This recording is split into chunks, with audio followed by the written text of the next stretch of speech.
Hello guys, and welcome to another episode of Tracy the Turtle. Today we have turning Tracy around using angles. And I think this unit basically only goes over what I was trying to explain the other time about um, set H or Seth to determine where Tracy's facing, because that's literally what I was trying to explain, like turning Tracy using angles and degrees. So I'm gonna of course skip over this video and we're gonna go into the oh, I guess I can't. There we go. Or not. Gotta click next.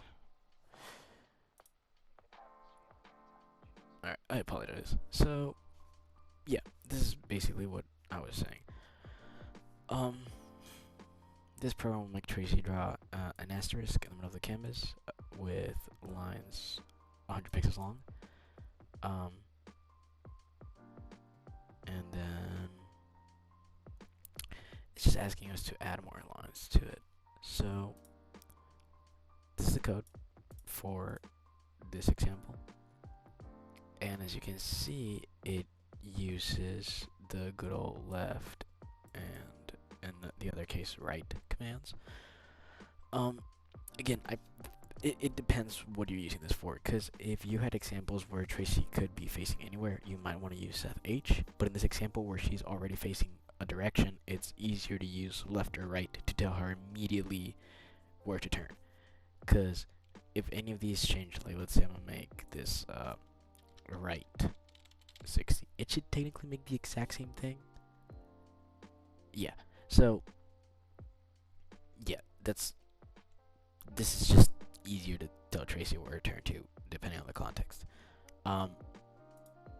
If I didn't even know there was like a speed function to make Tracy go faster. I'll take that into account next time.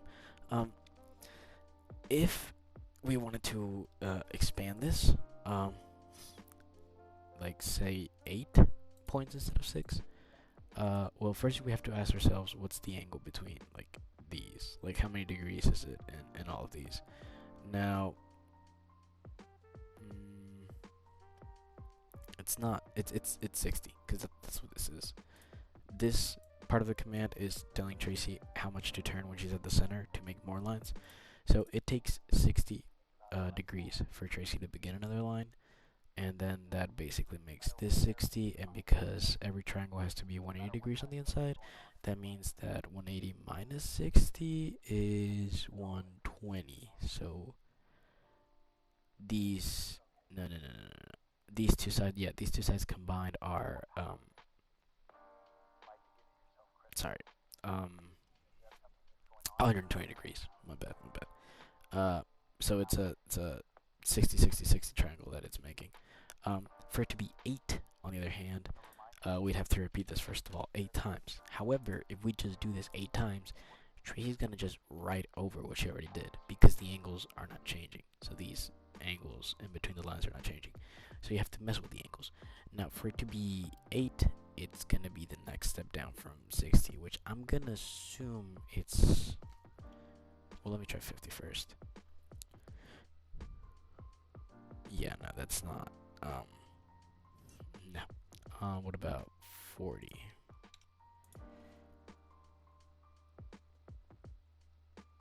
No, and now we're short. 30.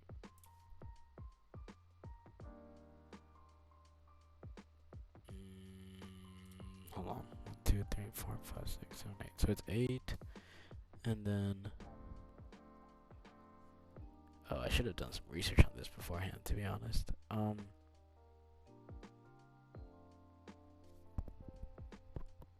Gotcha. So, I think it's gonna be something like 45, maybe. It might be more. Nope, 45. There you go. I don't really know what my reasoning for this was. I kind of just assumed that it's gonna be 45 degrees. Again, some of these problems involve like geometry and algebra and other stuff, so just keep in mind that not everything is just like coding itself. You have to have some mathematical knowledge, and you need to know how to relate that math into your programs. So the little like side quest it gave us was to like make 3 other stars in different parts, and that's not hard. So if we were to cut this out, Tracy's just gonna stay in place. So instead of having Tracy stay in place, I'm just gonna make Tracy go to, I don't know, negative 30. No, that's way too short. Well, first of all, I'm gonna make the actual star length smaller so that we can fit more. And then here I'm gonna say go to negative 150, negative 100, and then it's gonna run this. And then I'm gonna do go to, I can actually minimize this because, you know, we already know what this does. We don't need to see it again. We can have go to a different point. So let's say 0, negative 120. And then we just copy and paste our for loop, which makes the star. And then we just do a third star at, let's say, 50, 160. No, that's way too far up. Let's say 150. There we go. And don't forget to copy the for loop back down here. Alright, that's how the whole thing should look. And if we run this, my bad. I completely forgot that we gotta tell Tracy to put the pen up in between these.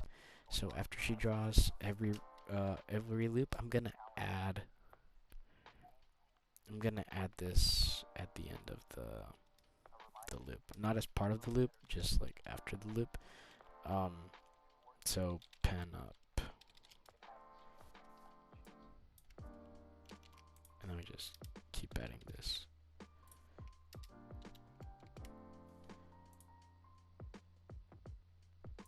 Hold on, I might have messed that up.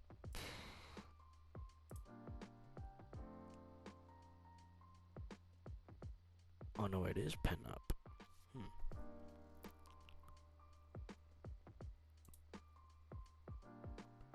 Okay. I see what I did. That is my bad, guys. So first we want the pen to be up. She's gonna come over here, and then I'm gonna add at the beginning of every one of these. Actually not in there. Do it out here. Pen down.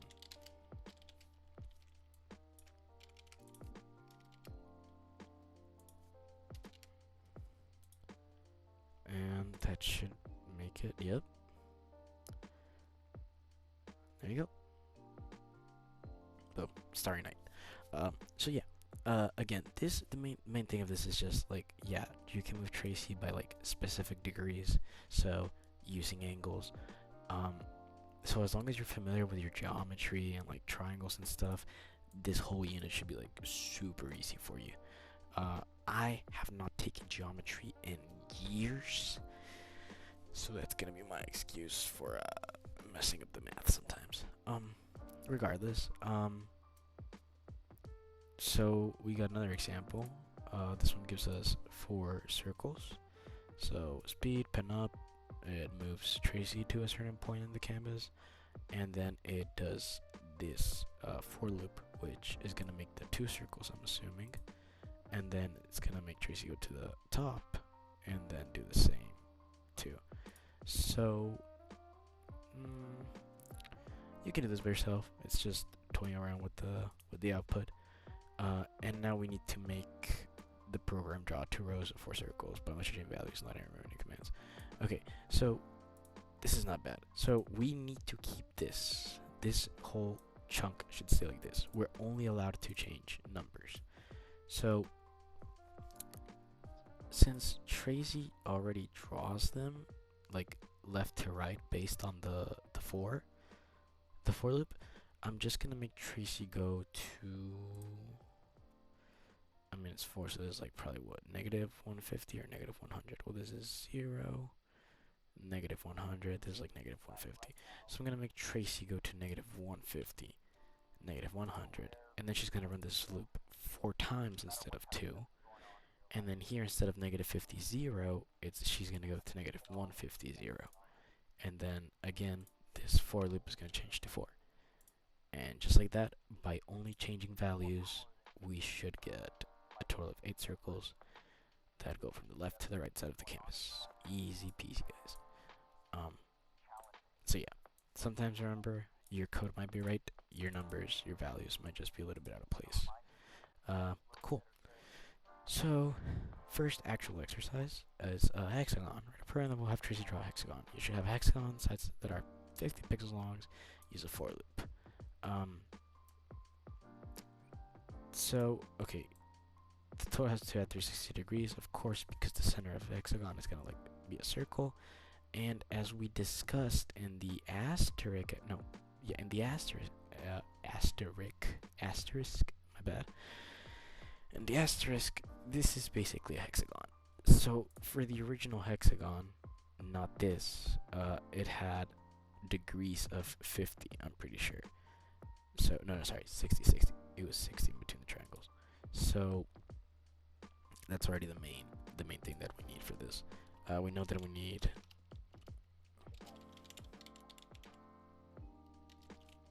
ignore this. I'm just writing this down. I'm actually unfamiliar with how to add comments in Python. I don't know if comments are even a thing. But regardless, we know that we need 60 degrees for the hexagon to work. So, yeah, we're gonna have Tracy okay. It doesn't ask for her to start at a specific place, so we can just do it in the middle of the canvas. So to start, we're gonna have Tracy move 50 pixels, cause it's specified that the side should be 50 pixels long, and then she's gonna move left by, I'm gonna say 60 degrees, cause it should be a 60 triangle. And now we just make that into a for loop. So we need to repeat this 1, 2, 3, 4, 5, 6. So for I n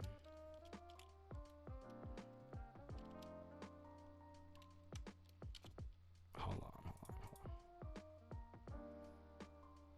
The range, I forgot the word range. That's insane. So for I in range of 6, we're gonna move 50 pixels, and then we're gonna turn left 60 degrees. Now let's try to run this.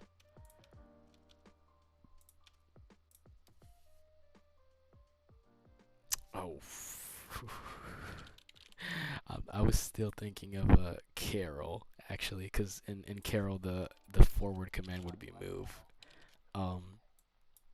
Again, I'm sorry, I've been out for a week, so my brain's kind of foggy. But this should be it. Like, we got our hexagon, 50 pixels long for every side. Hey, we know it's a hexagon because for all of these triangles we turned 60 degrees, so it's all the same. It's 6-sided hexagon, the only type of hexagon you can get. And that should be it. Simple for loop. And now we have an X marks the spot. We need to have Tracy draw an X on the canvas to mark where the treasure is hidden. Use a for loop that repeats itself 4 times, and draw an X with a total diagonal distance of 200 pixels. So in total, every side of the line is like 100 pixels. So our only requirements are a for loop in the range of 4, and the lines to be 200 pixels diagonally. So I'm just gonna start with for A and range 4. We know I gotta repeat it 4 times.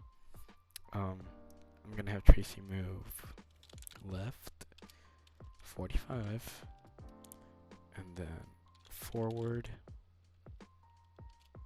100, because that way this line and this line should equal out to 200, which would fulfill that second criteria. And then I'm gonna have Tracy go back, so that's I'm gonna just say left 180. Let me do the pen up just in case, so the line doesn't go over itself. Pen up left 180, forward 100. And then we end with the pen down, and then it should repeat that.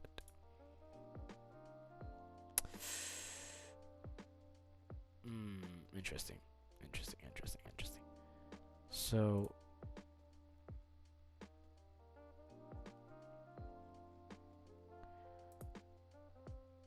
okay. The problem with this is when Tracy turns back, she is now facing a complete opposite direction to what she was originally facing. So after she goes forward, I'm actually going to turn her back again 180 degrees. Ooh, that's not good. My bad. And that is also not what I wanted to happen. Let's do left instead. I don't know why I used the right.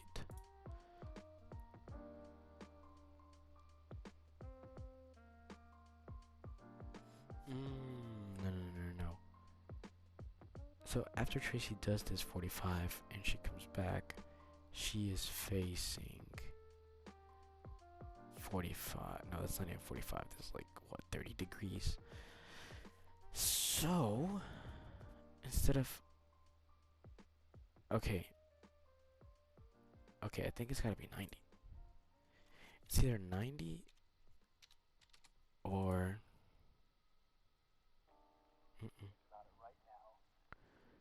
Let's do 120. No, it's just making that shorter. Alright, I'll be right back. I'm gonna just skim through this a little bit. If you have any issues, come back after the little time skip, and I'll have my answers ready. In the meantime, try to figure it out yourself, and if you manage to get it earlier than me, great job. You're doing amazing. Okay, as you can see by the time down screen, it didn't take me too long, but I figured out where I was wrong. So I started by making Tracy actually turn right 45 degrees off the get-go, because this distance is not 45 degrees. I only put 45 at the beginning because Tracy starts facing the 0 degrees direction. So to get her to draw this first line, I'd need 45 degrees. However, when I try to repeat that, it assumes Tracy's starting in the middle of the triangle instead of the very edge. That's why it was giving me like small triangles regardless of the degree value that I assigned to it. But this should fix that, as you can see. First line, second, third, fourth. Now she doesn't end up facing the top right, but the lines are 200 pixels in length, as you can see. Forward 100, backward 100, rinse and repeat. And then I'm using my for loop right here. And that's it for this exercise. Again, nothing too hard, just requires a little bit of geometry thinking. And we go on to circle pyramid. So we need Tracy to make 3 circles in the bottom, 2 circles in the top row, and then 1 circle on the top. So the pyramid should be centered, the X direction. It has to be on the very bottom of the canvas, and we need 4 loops. Circles need a radius of 50. That's something to keep in mind. So, oops, accidentally pressed the backspace. Yeah. So main thing we gotta remember is circles have a radius of 50. Other than that, we just gotta try to copy this image. Excellent. So I'm gonna make a function first. Not a function, a for loop.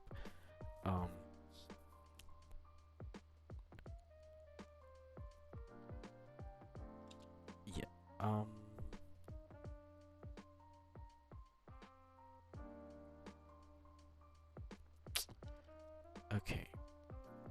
So we need a total of 6 circles. Circle 50 should be the function for the, yeah, okay, there we go. So first we need Tracy to go to, let's see, this is 0.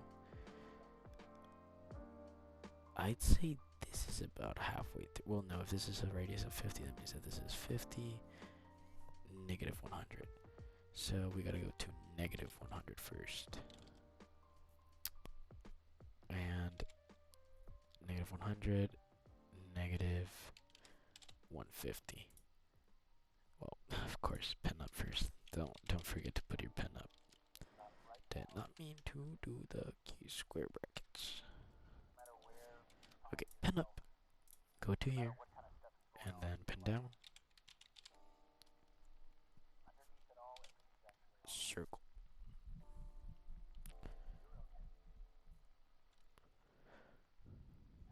Okay. This might actually be 200. Yeah. Okay, that's much better. Okay. Now, this is where I'm gonna pause again, and after this, try to solve it on your own. Come back once you're done, or if you are stuck. I'm about to brainstorm my way through this. I'll be right back. And we're back. So this is more or less what you should have at the end of your code. The reason my circles look like this compared to the exercise is because there is an extra challenge to make the pyramid not have any gaps between them. So these awkward lines between them. And these lines, I believe, happen because you're starting the circle at like the next 100 coordinate, because our very first row of circle starts at negative 200. That means that the top, since it's a radius of 50, is 100 over, 100 above. That means that this top is at negative 100. Now, although this top is at negative 100, circles aren't straight lines, so it kind of goes downward. And because it goes downward, it leaves those gaps between the circles. So to fix that, the only thing I tweaked was changing the go-to for the other two rows of circles. I don't know the mathematics behind it, or maybe I do, I'm just too lazy to think about them. But this second row should be at negative 115 in the y-axis, and the last circle should be at negative 30 in the y-axis, just to like make them fit in with the rest. Basically, what I did, of course, speed up Tracy first, pen up. This whole thing is just to make her go down to the first row starting position. The only reason I didn't make these three into for loops is because they're going to three different directions, so they're like way too precise at what they do. So yeah, couldn't do it into a for loop. Once we start getting into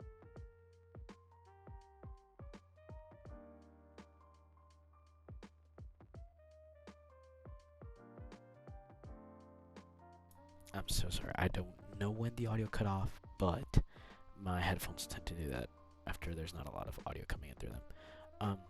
Regardless, I did this different every 3 times because it's way too specific for it to be a for loop. So instead, what I did is just write them out, and then the for loop I saved for the rows of circles themselves. I made the first one repeat 3 times because we needed 3 circles, made the second one repeat 2 times because we needed 2, and then for the last one, I didn't even really need to call it into a for loop. I could literally just delete that and leave this like that, and that should still be fine. But yeah, for these 2 rows, you kind of want to use for loops just to not have an extra 4 or 5 rows of code. And yeah, this basically gives us our circles. You get the circle, pen up so she can move, her movement forward, pen down so she can start the next loop. And yes, this repeats 3 times, this repeats 2 times, and then this doesn't even need to be a for loop. But yeah, so much of these things will be so much easier when we get into functions, because with functions, and let me look at documentation real quick, I could condense these 4 lines into just 1 line. So let me go really quick to functions. This is kind of teasing what's ahead, okay? We're skipping the quiz probably, but basically for functions you first want to define them, and usually you do that at the very top as to not mess with the rest of your code. So we're going to define our function as circle maker, sure, and then in circle maker we're just going to copy this. And now, instead of having these 4 down here, we're just going to call circle maker. I'll explain more in detail later, but right now this is really all you need to know. You don't even have to know about the defining functions and all that stuff. This is just me getting ahead of myself. So yeah, now this is going to condense your code by a lot more, because now you don't even need the lines of what you're going to repeat inside of every for loop. You can just have those lines defined up here. I can even condense these last two lines by just calling circle maker. And now if I run this, exact same thing, much more small and neat code. So yeah, like I said, I'm just getting ahead of myself, but man, I love functions. Functions are such a blessing. And yeah, there's this exercise. For the last challenge, do I want to make this? Do I want to do this? Oh, actually, I kinda glossed over the first one of these projects because it was in the previous unit when I did the Tracy videos a while ago. Like, it wasn't there at first, and now that I came back, it's like part of, I think, the ending of every Tracy unit. So let's see, copy and paste from part 1. Edit the way each rectangle is drawn to use for loops instead of calling each coordinate point individually. Your sketch should not change. Okay, I'm gonna do this really quick off camera because it shouldn't take too long. Okay, I am back. This is going to be a very long video, more than I anticipated. Basically, I had to go back and do the entire Etch-a-Sketch part 1 because I did not do it before, like I said. So here we are. As you can see, this is a lot, a whole 72 lines just to draw a couple rectangles and circles and triangles. Well, this is what part 2 is about. We are going to shrink this down as much as possible using the for loops and angles that we should have learned how to use by now. So again, I will pause it once more. I just had to pop back in and show you how it probably looked after you did it in part 1 yourselves. And then you guys should be able to condense this as much as possible. So like I said, go ahead and pause and try to optimize this code as much as you humanely can. If you're stuck, or if you think you got it right, come back and check. I'll see you in a second. And welcome back, guys. It's been a bit of a time skip, and I actually didn't manage to cut off as much as I expected I would, because I came to realize that most of the lines that are taken up by making these little triangles aren't really fixable with for loops. I mean, technically, yeah, but not really. However, what I did manage to change up was making this big square and making the rectangular screen, as well as making the circles. So basically, I condensed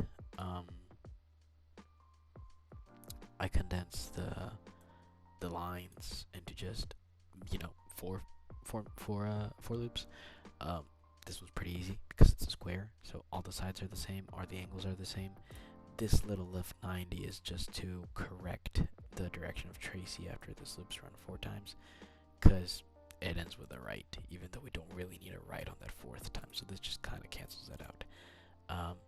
This is repositioning, changing her direction again, and then pen down, so you can always remember to put your pen up after every drawing is finished. That way you don't have random scribbles throughout your screen.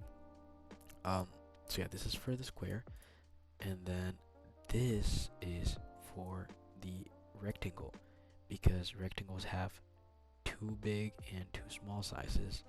I'm running this twice, and what each instance of this does, an instance being, you know, every time this for loop is run, each instance makes basically like a sideways L, you know, like this top part and this down part. Okay, so because of how it's set up, the first instance is gonna do this line and then this line, and then it's gonna rotate Tracy, and then Tracy's gonna do the big line again and the small line. So yeah, I basically split the rectangle into 2 and then just made it run that twice. again, changing her direction, repositioning, changing her direction, and then we are basically making the circles. Again, don't forget your pin downs and your pin ups when you're actually drawing and when you're not, when you're just moving Tracy around. And finally, this is the biggest chunk that I honestly think it's better just to wait for functions, because if you can make a function that makes a triangle, you can then run that function in 4 different spots as long as you change Tracy's original direction. And by doing that, you're basically condensing 6 lines into like 2 or 3, and that's where the main like cutoff is gonna be. Yeah, and don't forget you have a speed function, so if you need Tracy to hurry up anymore, you can always just up that a bit. And yeah, this is as much as I could condense it with for loops. I'm sure that there is better ways of getting to this, and I was thinking of set ways, but at the same time, it involves a lot of math. As you can see, I had a triangle calculator pulled up. I was looking up for the isosceles triangle angles, and yeah, apparently they're 40, 70, 70. My bad geometry teacher from high school. I should remember these things, I know, but here we are. So yeah, this is basically what your Etch-a-Sketch should approximately look like. It's okay if you missed a couple things, as long as the gist of this is there. And don't worry, most of this will get fixed when you add for loops into the mix. Sorry, not for loops, functions into the mix.